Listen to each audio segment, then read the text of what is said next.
Oi pessoal, bom dia. Uma aulinha rápida hoje, falar das redes cristalinas e rede recíproca, né? Essa aula vai ser complementada com uma tarefa que vocês vão fazer das estruturas cristalinas, as famílias cristalográficas o estudo assim dos grupos espaciais e pontuais, né? Não é muito assim aprofundado, mas vai complementar todo o resto que a gente vai ver lá de raio-x, né? Aquela parte depois que a gente vai ver de sistemas periódicos para estudar a estrutura de banda. Então, o estudo vai ser os fundamentos para vocês conseguirem captar toda aquela informação. Então, a gente começa aí falando do Auguste Bravais, né? A gente fala Bravais, a gente lê aí como se escreve, mas como no francês essa terminação aí, né? Igual cidade de Calais não é Calais, né? Calais, né? Cidade que tem praia lá no norte da Itália, né? Próximo da Inglaterra, ali, Canal da Mancha, né? Através do Canal da Mancha. Bom, então esse aí é o Auguste Bravais. Ele começou os trabalhos de cristalografia e percebeu essa questão das simetrias dos cristais, né, que eles obedecem a uma certa regra. Vocês vão ver bem assim naquele trabalho que a gente colocou lá no Classroom, tá? Então vamos lá. Isso aqui então é a ideia de rede cristalina é justamente você falar que todo sólido tem mesmo metais, né, são cristalinos, embora a gente tenha ideia de cristal como sendo uma coisa translúcida, né, vítrea, aquela ideia do cristal tradicional, mas os metais também, a estrutura deles também é uma estrutura periódica. A gente só foi descobrir isso lá na década de 20, quando o pessoal começou a bombardear raio-x nos metais e nos cristais em geral, né? Os cristais que a gente conhece, né? E aí viu que os padrões do espalhamento do raio-x eram um padrão que só poderia ser explicado para essa questão da periodicidade da disposição dos átomos, tá? Então aqui a gente está representando, se vocês olharem aqui, né, a gente está representando os pontos na rede. Isso aqui não necessariamente são os átomos na rede, mas pode ser a posição de cada molécula que se repete, né, bem translacionada, né, certinha, né? Se a molécula tiver um eixo para cima, a outra aqui também tem que ter um eixo para cima, ou seja, tem que haver uma simetria de translação aqui nesses pontos, elas têm que ficar todas iguais. Então aqui nesse caso, a simetria aqui, a gente fez uma simetria como se fosse uma simetria cúbica, né? A gente pode olhar aqui, ó, a simetria aqui é uma simetria cúbica, tá? Então está aqui, né? Aí, né? Então você vê aqui que são as arestas do cubo. Essas arestas do cubo determinam, né, os seus parâmetros, tá vendo? E aqui são as bases dessa rede, que não necessariamente são ortogonais, tá? Mas no caso de um material cúbico são ortogonais e são iguais, tá? Cada família vai ter uma família de estrutura cristalina, vai ter uma base da rede. Então, isso aqui, essa base da rede aqui, ó, tá? Esses vetores A1, A2, A3, também são vetores, tá? Esses vetores aqui são os vetores básicos que definem a rede, e os valores aqui, N1, N2, N3, devem ser números inteiros. Por quê? Porque tem que obedecer à regra de translação, né? Então, se eu tenho um vetor aqui, deixa eu ver se eu consigo melhorar com o meu tentar melhorar aqui com o meu tablet. Opa, onde estamos? Meu tablet não pegou. Deixa eu ver aqui. Aqui tá. Então, ó, se a gente pegar aqui, ó, esse aqui, né? Saco. Deixa eu apagar aqui, pessoal. Ficou muito ruim aqui. Apagar. Aí. Então, se a gente pegar aqui, ó, esse vetor aqui, esse vetor aqui e esse vetor aqui, e colocar o valor 1, ele vai sair desse ponto aqui e vai para cá, ó. Vai daqui para cá, tá? Então isso aqui vai ser meu R, tá? 1, por quê? Imaginando que cada aresta dessa aqui seja 1, tá? 1, tá? 1, né? 1, vamos estar aqui, 1, aqui também é 1, tá? 1, e aqui também seja 1, tá? 1. Então, se aqui for 1, 1 e 1, o vetor R vai ser esse aqui, ó. Tá? Lembrando que se eu colocar outros valores, mesmo negativo ali, né, eu vou ter o vetor R. Oh, meu Deus do céu, como que tira essa porcaria? Vou ter o vetor R para cá, aqui sendo a origem, tá? Então, aqui eu vou ter um outro vetor R para cá, tá? Muito bem. Bom, então, né? Então, o que que acontece?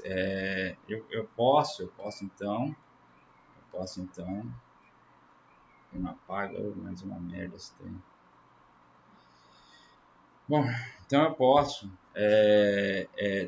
fazer toda a rede, posso colocar toda a rede, reconstruir toda a rede, mudando o valor desses pontos aqui, tá? Com qualquer valor inteiro, tá? De negativo, positivo, eu posso reconstruir todos os pontos dessa rede. Então, quem permite eu reconstruir todos esses pontos dessa rede, usando essa regra aqui do que aqui deve ser um valor número inteiro, são as bases da rede. Então, essas bases vão definir a simetria da rede, tá? Certo? Elas, vou voltar a dizer, elas não necessariamente são ortogonais, ok? Não necessariamente são ortogonais. Nesse caso aqui, elas são ortogonais e são iguais, porque esse sistema é cúbico, tá? Cúbico. Tá? É um sistema cúbico. Então, um sistema cúbico, essas bases são, né? Esses valores aqui são iguais, tá? São iguais, né? Que é A, que vale A, né? E a altura e a profundidade que vale A, tá bom? Então, isso que quer dizer a base. A base é a que gera a simetria do seu sistema cristalino, tá? Então, tem arranjo que não é. Você fecha para mim aqui, por favor? Tem arranjo que não é reproduzível assim por translação de simetria. Então, olha aqui, por exemplo, isso aqui uma simetria hexagonal. Você vê que ela encaixa perfeitamente, ela reproduz perfeitamente, mas o ponto, por exemplo, esse ponto P, né? Se eu transladar esse ponto P para o ponto Q, volta toda a rede repete. Mas o ponto P para o ponto R, não. Olha só, o ponto P para o ponto R, eu já tenho uma outra visão aqui, porque daqui, ó, se eu botar um olho aqui, né? Oh, meu Deus do céu. Se eu botar um olho aqui, o que vai acontecer? Eu boto um olho aqui, né? E o que eu estou vendo aqui? Gente, isso é muito chato. Eu boto um olho aqui, eu vejo esse ponto. Mas se eu transladar e voltar para cá, o ponto já está bem mais distante, tá vendo? Então não há uma translação nesse sentido. Nesse funciona. Se você olhar bem, essa rede aqui a gente chama de rede triangular, não hexagonal, para repetir todos os pontos da rede, né? Se eu fosse fazer mesmo, né, tentar reproduzir isso aqui como um ponto, um sistema reticulado, né, um sistema que a rede se repete, eu precisava pegar um ponto aqui, ó, vem aqui, outro ponto aqui, ó, um outro ponto aqui. Aí, em vez de eu fazer essa representação em hexagonal, eu faria isso aqui, ó. Eu representaria essa aqui, pego aqui, esse losango aqui, que seria a melhor representação para reproduzir. e criaria uma célula, né? Uma célula, em vez de ser hexagonal, faria muitas células em forma trapezoidal aqui, não. Muitas células em forma trapezoidal. Tá? Com quantos pontos na rede? 2 pontos, ó. Esse e esse. Aí teria esse e esse aqui também, tá? E aí o parâmetro, na verdade, dessa base seria esses vetores aqui, ó, tá? Isso aqui com uma base bidimensional, ó, seria essa aqui. Então aqui eu teria o A1 e o A2, tá? Não tem o A3 porque é bidimensional, tá, pessoal? Aí o A1 e o A2, tá? Então aqui tendo o A1 e o A2 eu consigo reproduzir todos os pontos dessa rede, porque na verdade essa rede só tem 2 pontos. Tá? 2 pontos. Então nota que o ponto P é equivalente ao ponto Q e o ponto R seria um ponto S aqui qualquer, tá? Ponto S, certo? Um ponto S qualquer aqui, tá? Então aqui assim eu reproduzo toda a rede. Então a representação aqui por um hexágono não seria periódico, embora aliás, não seria uma rede Brabant, embora pode ser periódico, porque você vê que ela repete no sentido da translação desse ponto aqui, oh, caramba, desse ponto aqui para esse ponto aqui, ó, tá? Desse ponto aqui do centro para esse ponto, mas os pontos que estariam incluídos na rede ali não são pontos indistinguíveis, né? Como eu mostrei aqui, o P com Q, com R, não seriam indistinguíveis, né?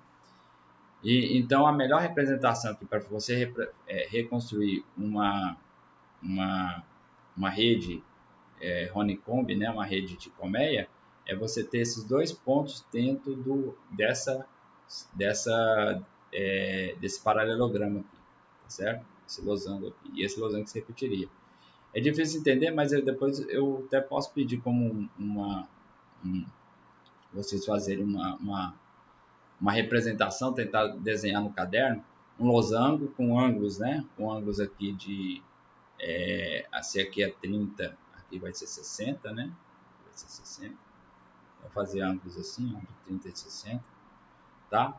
E aí nessa reprodução tentar mostrar que se você fizer uma rede assim, dá para desenhar os hexágonos, tá bom?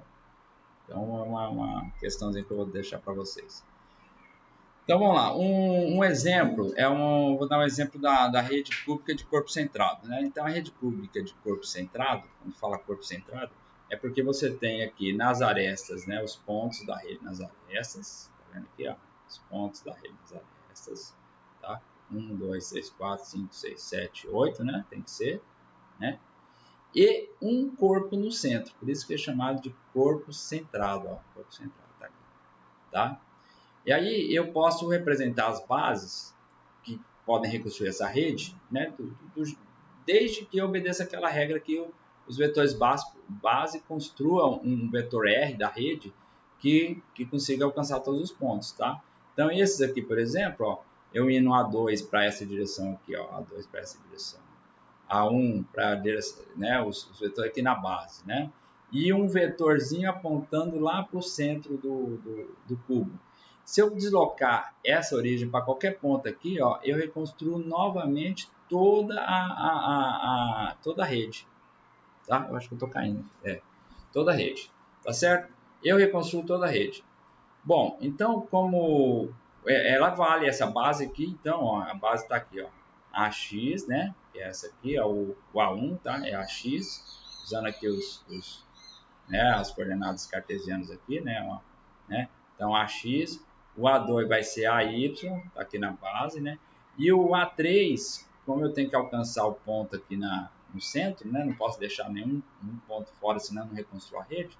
Eu aponto aqui para o centro e vou ter aqui A2, né? Porque cai na metade aqui, né? Vocês podem notar aqui, ó, cai na metade, ó, né? Então aqui cai na metade, certo? Então cai na metade. Então dá A2 x mais y mais z, certo? Concorda, né? Porque dá metade de x, metade de y, né? E a altura aqui é a metade de z, certo? Então tá aqui reconstruído. Mas, geometricamente e analiticamente, não é legal você ter uma disposição do, né, dos vetores da base que não esteja decomposto por igual, porque lá na frente, por falta de simetria, você vai ter dificuldades analíticas, né, de resolver o problema. Vai resolver? Vai, mas analiticamente é mais complicado. Tá? Tudo que você usa simetria, os resultados simplificam enormemente. Então, se você não escolhe uma base que geometricamente não é muito simétrica entre si, lá para frente você tem muita dificuldade de tentar resolver os problemas devido à falta de simetria. Tá? Então, né, uma forma que seria mais coerente seria essa aqui, ó, você escolher esse conjunto base aqui. Ó, tá?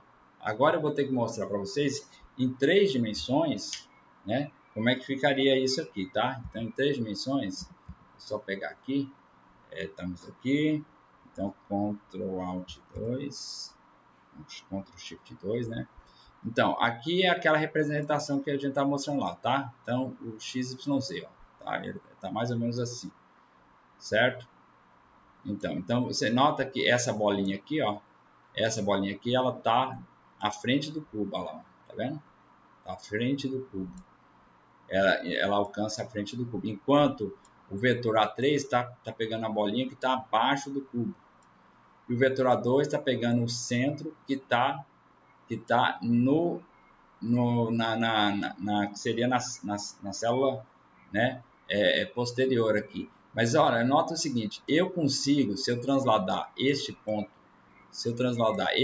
aqui para cá, para o centro, para esse ponto aqui, eu volto a reproduzir a rede todinha. Acredita ou não, reproduz a rede todinha.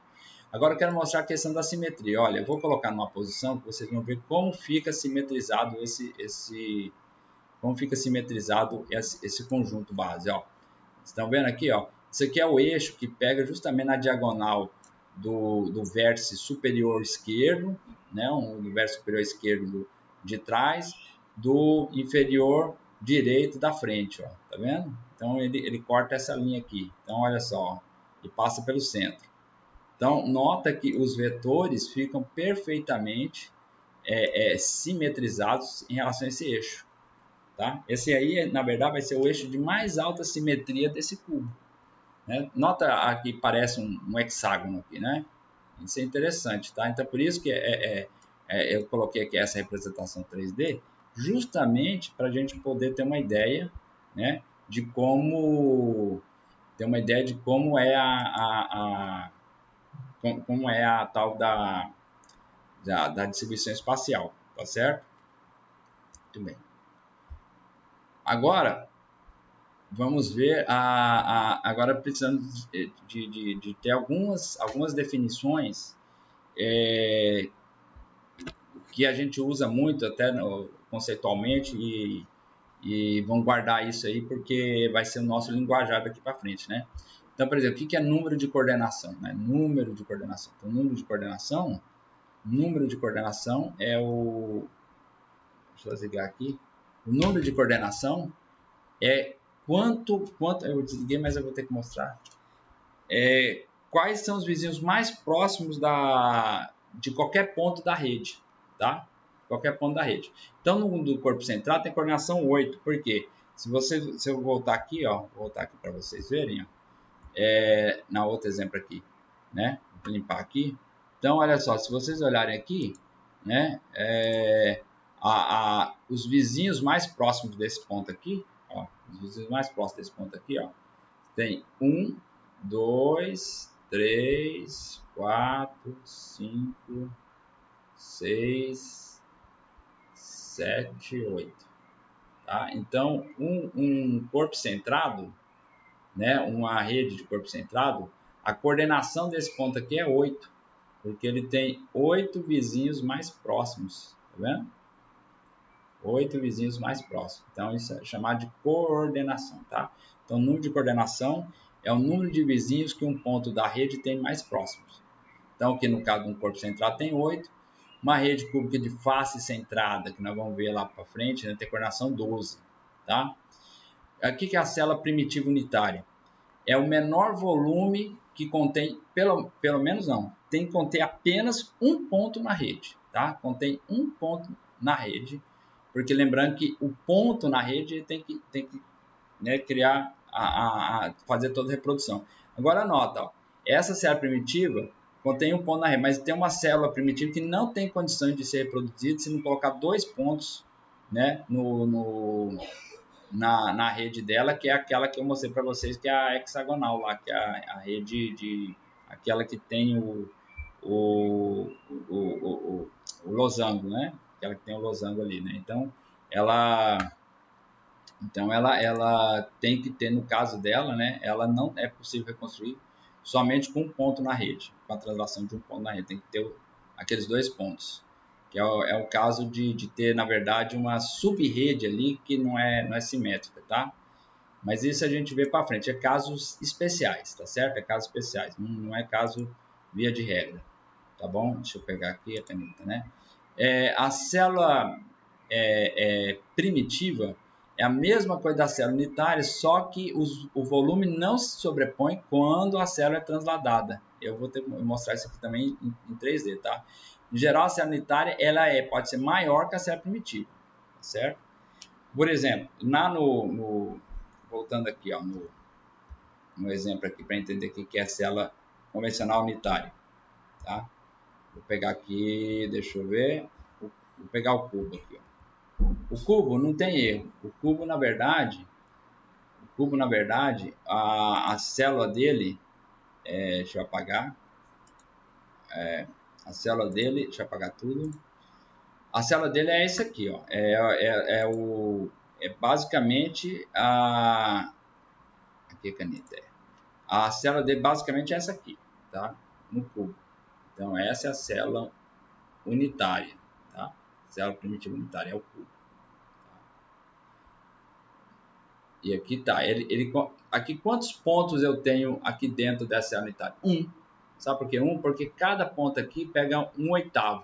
1/8, 1/8, 1/8, 1/8, 1/8, 1/8, 1/8, 1/8. 8 oitavos dá 1/3. Então aqui eu tenho um ponto dentro dessa célula unitária. E ela também é a mesma célula primitiva, porque se eu transladar esse cubo para qualquer direção aqui, ó, qualquer direção aqui, eu vou ter um ponto só que ela vai ficar dentro dela, tá? E eu posso pegar todos esses volumes aqui do cubo e sobrepor um ou outro sem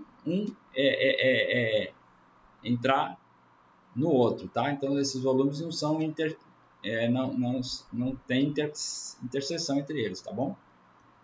Vamos lá de novo, ó, tá? Muito bem. Agora o problema é o seguinte: a célula primitiva, a célula convencional unitária primitiva, é quase a mesma coisa, só que eu vou mostrar agora o que acontece quando a gente constrói a célula primitiva e vocês observarem a célula convencional, tá? Aqui, por exemplo, ó, isso aqui é uma rede FCC, quer dizer que é a face centrada. Esses pontos aqui, cada um aqui está numa face, tá vendo? Aqui dá para ver, né? Aqui, ó. Oh, meu Deus. Aqui, ó. Então, cada ponto aqui, ó, tá numa face. Esse, né? Esse aqui tá lá no fundo, esse aqui, tá? Então, isso aqui é a célula unitária, é essa parte aqui, ó. Tá envolvendo todos eles ali, tá? Célula unitária. Muito bem. Agora tem um detalhe, né? É claro, eu falei que é um ponto da rede, mas você pode ter, no caso aqui, né? Nesse que é o outro caso também, que você vai ter 2 pontos vão ser internos. Vamos ver? No caso da célula unitária, eu tenho 1/8 de cada ponta aqui, ó. Eu tenho 1/8 de cada ponta aqui, certo? 1/8 de cada ponto. E eu tenho 1/8 de cada corpo que está na face desse cubo aqui. Então, na verdade, são 2 pontos dentro da célula unitária. Agora, na célula primitiva, eu tenho um ponto só, que é esse esse, 1/8 desse aqui, desse, são 8 também, tá? Então tá aqui. Perfeito? Ótimo. Então, quer dizer, eu tenho um ponto, né? Consigo pegar um ponto dentro da célula primitiva, tá? E dentro da célula unitária eu consigo pegar aqui 2 pontos. Mas tanto, né? Tanto é que o volume que a célula primitiva ocupa é 1/4 do volume da célula unitária, tá? Então vamos ver como é que fica isso. Vamos ver como é que fica isso. Deixa eu tentar carregar aqui a célula unitária, tá? Carregar ela aqui. Tá aqui, ó, tá? Então aquela representação é essa aqui, tá? Deixa eu ver. Aí tá aqui. Olha lá. Tá? Então aquela representação é essa aqui. Tá? Exatamente essa aqui. Então a gente vê que a simetria também é um fator importante. A gente consegue ver algumas faces, né, de simetria aqui. Também observar, né, que o volume acaba sendo 1/8 do volume, né, porque tem aqui, ó, 1/4 do volume. Se a gente pensar que aqui tem 1, 2, 3, 4, né? Aqui, ó, o volume todo ocupado aqui, ó. Ver se eu pego uma face boa aqui, tá? Né? 1/8, né? Então aqui tem aqui tem 4, aqui tem 4 e eu tô pegando uma parte aqui e outra parte aqui, tá certo? Então se contar aqui esses losanhos dá 1, 2, 3, 4, 5, 6, 7, 8. E eu pego 2/8 aqui, dá 1/4, tá certo? Então a gente consegue ver isso na representação tridimensional, a gente consegue enxergar essas situações, tá certo? Vamos lá. Onde é que a gente estava? Tá, muito bem. Bom, agora vamos lá mostrar a célula primitiva. Ela é um jeito de você construir a célula primitiva, mas diferente daquela representação aqui, ó, tá? Diferente dessa representação, a gente constrói a célula primitiva utilizando os planos que estão... você pega a coordenação do átomo, né? Do ponto, você pega a coordenação de um ponto, e essa coordenação de um ponto aqui, por exemplo, né? São 8, né? Então tem 8 vizinhos. Então você pega as linhas que juntam os primeiros vizinhos e corta o bissetor, né? O ponto, a metade, né? O bissetor dessa ligação aqui e forma um plano, tá? E faz a mesma coisa com todos os vizinhos, tá bom? Faz com todos os vizinhos. Faz com todos os vizinhos, tá? E você cria esses planos aqui, tá?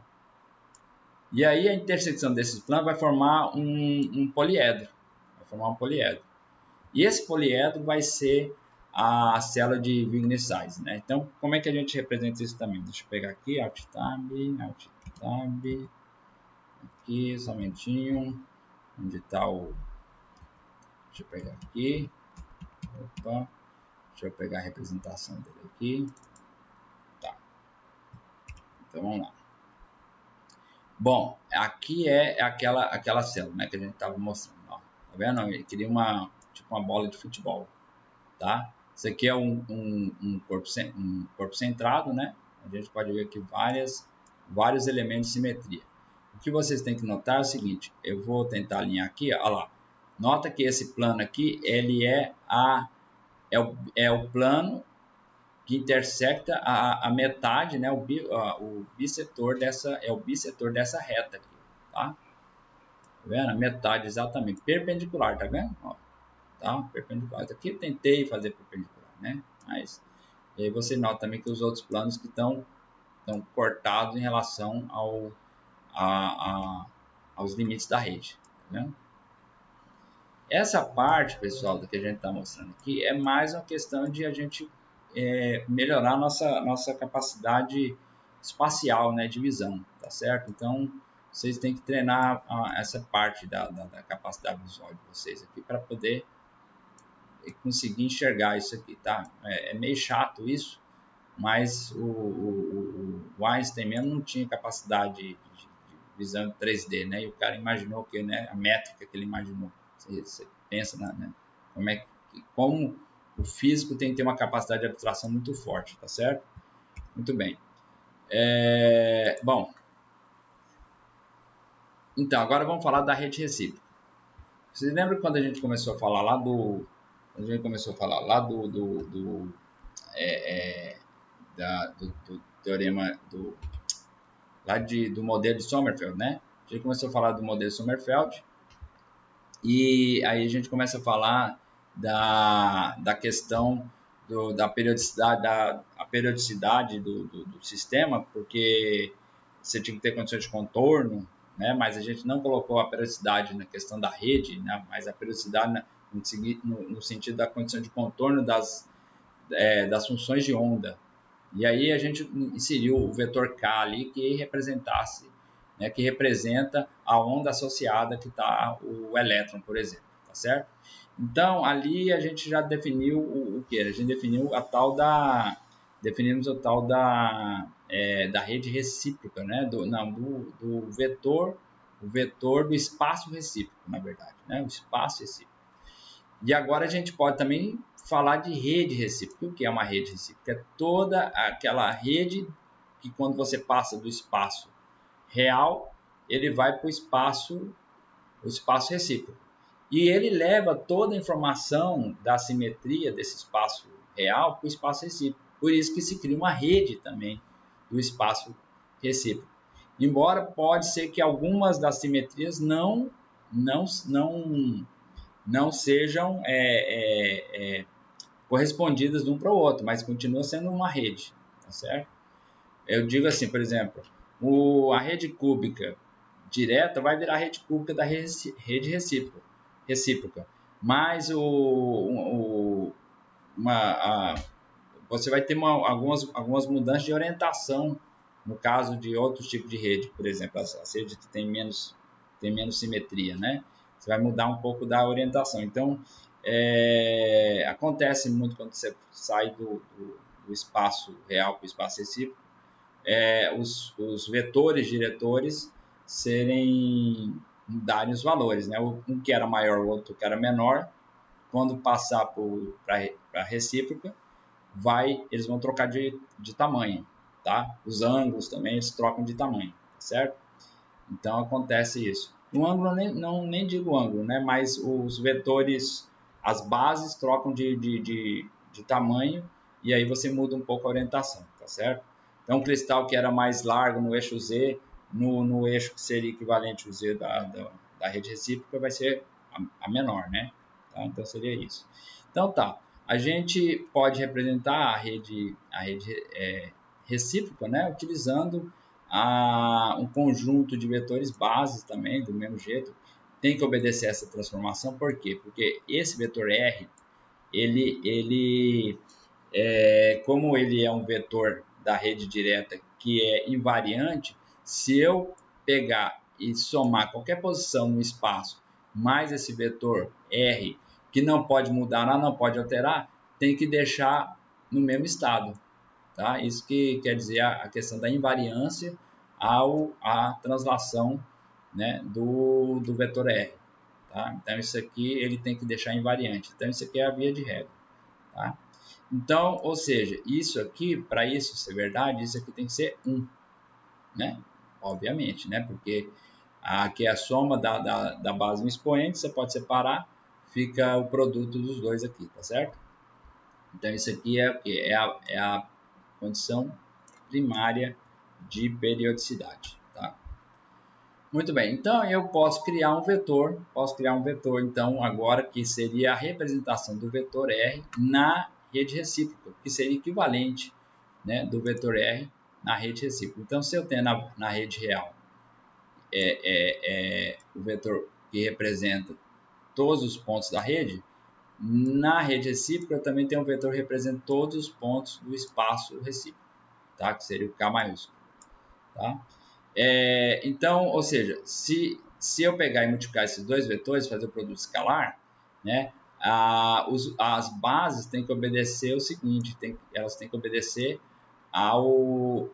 essa completeza aqui. Ou seja, você tem que, se eles estiverem na mesma direção, eles são paralelos, e quando eles estão em direções opostas, né, eles são ortogonais, e com o princípio de ortogonalidade, esse delta aqui vai ser zero, né, para quando i igual a j, tá? E quando i, aliás, diferente de j, tá? É igual a zero para i diferente de j, certo? Isso. Então, é zero para i diferente de j. E só é igual a 1 para i igual a j, tá? É 1 para i igual a j, tá? I igual a j, certo? Para i igual a j. Então, isso aqui, né? O K escalar R vai ser, aqui tem um erro, né? Porque K1N1, K1N1, mais K2N2 mais K3N3, tá? Ou seja, dá 1 aqui o produto, só fica as grandezas das bases multiplicando, tá certo? Bom, então uma coisa que a gente sabe lá da identidade vetorial é que o produto misto, né, de três vetores concorrentes, quer dizer, que saem aqui da mesma origem, isso aqui é igual ao volume. Isso aqui dá o volume. Isso aqui dá um escalar, que é o volume. Esse aqui vai representar a área, e essa aqui é a projeção da altura, tá certo? Então, isso aqui, né, eu posso fazer a permuta e sempre vai dar um valor que é o volume, tá? Esse aqui é o volume, tá? A gente chama de Q. Tá? Muito bem. Bom, como quando você tem as mesmas direção, né, a mesma direção, né, o valor dá 2π, então isso aqui na verdade é 2π, eu multiplico ambos os lados por 2π dividido por Q, né, corta aqui, tá? Então aqui vai ficar 2π aqui do lado, e 2π para nós vale, né, depende do que a gente está trabalhando aqui, pode ser A1B1, pode ser A2B2 ou pode ser A3B3, né? Então aqui é AI, BI, BI.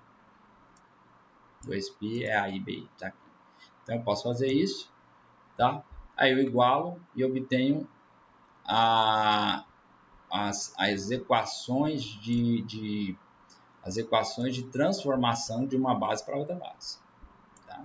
Equações de transformação da base que é do espaço direto para as bases do espaço recíproco, tá bom? Isso implica que as definições da rede recíproca são as mesmas da rede direta, tá bom? Então, na cúbica, né, o quanto A1, o A2 e o A3 são esses valores. Aplicando as equações de transformação, você tem esses valores para a rede recíproca. Nota que a rede recíproca é inverso da dimensão, por isso tem um A embaixo aqui, tá vendo? A unidade dele é dimensão a menos 1. E na rede FCC, né, que a gente mostrou ali, tinha um resultado, quando você faz a transformação, né, você tem esses outros valores aqui. Tá? Bom, então agora, qual é o equivalente da célula primitiva para a célula, para o espaço recíproco, né? Ou para a sede recíproca? Então, a célula primitiva de Wigner-Sais, ela é a primeira zona de Brillouin, chamada primeira zona de Brillouin. A gente vai saber por que tem essa definição lá para frente também, tá? E os planos da rede são esses planos que são paralelos, né, que formam o retículo, na verdade, da célula do sistema cristalino, formam um reticulado, cuja distância entre esses planos são, a distância entre esses planos devem ser as distâncias as distâncias, são distâncias interplanares, mas são as distâncias que vão criar esse retículo, né? E definir de um certo modo os parâmetros da rede, tá certo? E aqui a gente pode usar Aqui a gente mostrou uma família de planos, mas você pode ter outra família de planos dependendo da orientação. Eu, por exemplo, poderia pegar aqui, ó, vamos ver aqui se a gente podia pegar um plano assim, ó, uma rede, um conjunto de planos que pegasse aqui, ó, vou ligar aqui e fosse daqui para cá, ó. Deixa eu ver se tá, ó, daqui para cá. Um conjunto de planos assim, ó, ligando esses 3 pontos, tá? Aí o próximo plano seria esse aqui, ó. Tá? Esse seria o próximo plano. Isso também formaria uma família de planos, tá? Vendo? Né? Na verdade, esse plano aqui ainda posso ir mais para cá. Ó. Formaria essa família de planos aqui. Ó. Esse aqui mais para cá. E aqui eu teria esse outro plano. Tá? Então, eu poderia ter uma família de... Eu poderia ter uma família de planos... Opa, acertei. Né? Eu poderia ter uma outra família de planos aqui de acordo com a orientação do cristal. E ele sempre mantendo, né, tendo uma distância que equivale a uma distância, onde está aqui, né? Ele sempre tem uma distância que definiria o sentido do a distância interplanar que definiria os parâmetros da rede, tá certo? E a gente também só vai ver isso lá quando estiver falando de raio-x.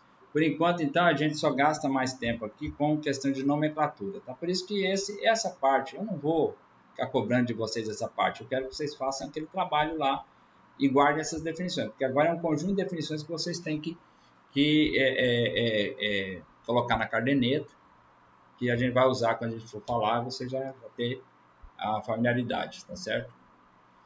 Muito bem, aqui tá, então a rede recíproca, né, aqui mostra, né, a questão da distância, a distância interplanar, né, no caso agora, isso aqui representa, né, 2π sobre d representa o espaço interplanar do vetor, né, o espaço interplanar do vetor da rede recíproca, tá? Isso implica o seguinte, que os parâmetros de rede, né, por exemplo, vamos dizer uma rede que A seja igual a D, tá? Então, se eu tenho que K, tá, é igual a 2π sobre A, tá? Se eu tirei o vetor aqui, tá? Deixa eu botar um vetor normal aqui. 2π sobre A. Esse 2π sobre A, no sistema cúbico, vai dar o tamanho, por exemplo, da primeira zona de Brillouin. Tá? A primeira zona de Brillouin vai ter tamanho 2π sobre A. E A vai ser o parâmetro de rede. E A no cúbico, tá? Vai ser o parâmetro de rede. Parâmetro de rede. Tá? Então, A vai ser o parâmetro de rede para o cúbico. Para cúbico, tá? Cúbico. Sistema cúbico. Certo? Sistema cúbico, tá?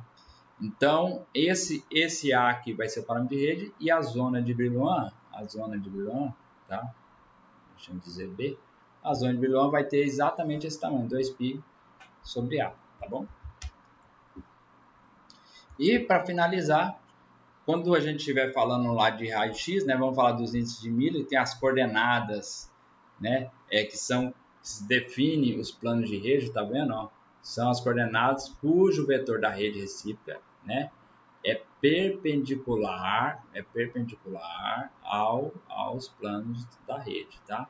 Então aqui você tem os índices de Miller, ó, né? Eu chamo de H, K e L, vai corresponder ao quê? Ao vetor Kzinho, né? Vetor K igual, lembra que era N, né? N não, era K1, B1, mais K2, pequenininho, né? B2, mais K3, B3, tá? Quem vai ser então? K1 vai ser igual a B1, né?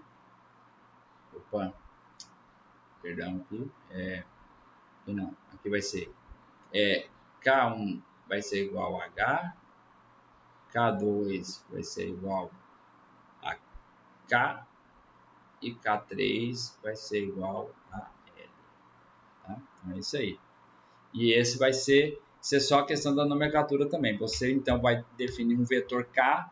Você lembra que eu podia usar qualquer número inteiro aqui, ó, qualquer número inteiro aqui, mas para eu ir de um plano para o outro, né, para uma família de planos, eu defino esses inteiros como sendo esses valores aqui que vão ser, na verdade, os índices de Miller, que vão definir os planos de um conjunto de planos paralelos lá, um conjunto de planos da rede, tá certo? Então, eles são números inteiros específicos que definem os planos da rede.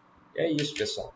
Então, espero aí que, né, agora eu quero que vocês façam lá aquela resenha daquele capítulo, tá? E aí a gente parte para raio-x, certo?